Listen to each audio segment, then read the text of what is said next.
Europe 1, historiquement vôtre, avec Stéphane Bern. Mes aïeux, quelle époque, mes aïeux, quelle époque. Oui, mes aïeux, quelle époque, une époque et même plusieurs qu'on vous raconte chaque jour pendant 2 heures.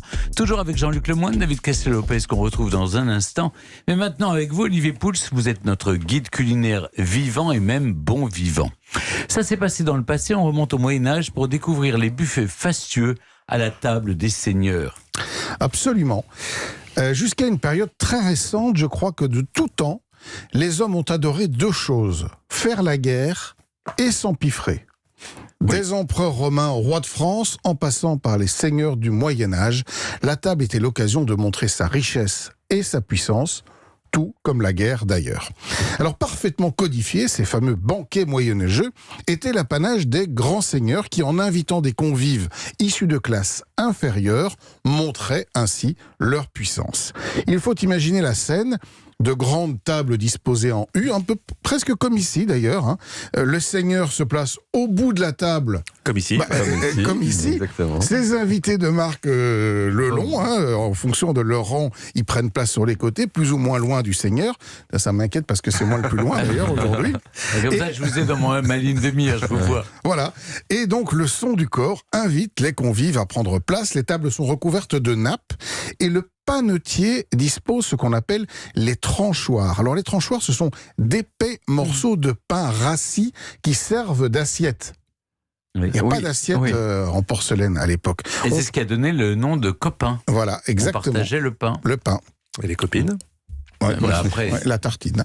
On trouve aussi des cuillères et pas de fourchette, évidemment, à l'époque, on ne s'en sert pas. La viande était découpée par l'écuyer tranchant, et donc pas besoin non plus d'avoir de couteau, on mange avec les mains. Bon, Olivier, j'ai faim, on mange quoi alors ? Eh bien, le repas se déroule en différentes séquences bien marquées. À chaque fois, une série de plats est disposée sur la table, mais vous n'avez le droit de manger que ceux qui sont devant vous.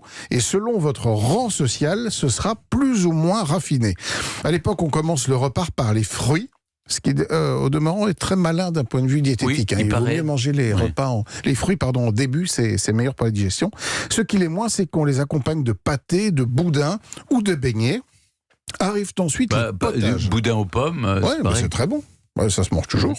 Arrivent ensuite les potages. Alors attention, potage, ça veut dire cuit dans un pot et non pas une soupe comme aujourd'hui. C'est par exemple des viandes cuites dans un bouillon que l'on nomme les brouets ou les crétenais, qui sont des sortes de pot-au-feu au lard. Tout ça sont des potages.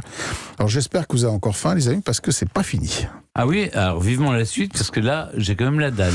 Oui, alors voici les rots servis uniquement les jours gras.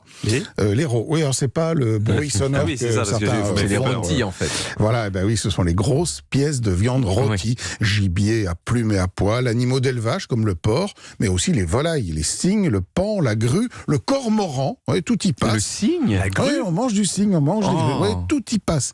Il faut savoir qu'à l'époque, la signification religieuse des aliments est très forte. En fait, les aliments sont classés en 4 catégories qui représentent les 4 éléments de la création. Le feu qui est le plus puissant, l'air, l'eau et la terre qui est le moins prestigieux car c'est le plus éloigné de Dieu. Et alors, au Moyen-Âge, plus vous êtes puissant, plus vous consommez des aliments de la catégorie du haut. Par exemple, manger des oiseaux qui viennent du ciel, c'est le top. En revanche, manger des légumes racines qui poussent dans le sol, comme la carotte ou le navet, c'est nul, parce que ça vous éloigne trop de Dieu. On laisse donc cette nourriture-là aux pauvres.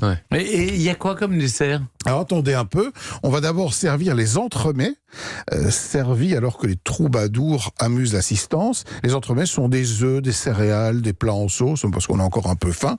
Puis viennent en effet les desserts, appelés à l'époque la desserte, des mets sucrés, même si le sucre en tant que tel n'est pas connu à l'époque. Le seul sucre dont on dispose, c'est le miel ou le fructose, qui est issu des fruits. On consomme donc des beignets, des fruits secs, des flans, et on boit de l'hypocras. Il faut dire que le vin était tellement mauvais à l'époque qu'on le coupait à l'eau, mais souvent, dans le cas de l'hypocras, on y ajoutait des épices comme de la cannelle ou du gingembre, des herbes et du miel, une sorte d'ancêtre de notre vin chaud qui nous permettait de digérer tranquillement. Ah, mais je crois que c'était utile, Oui.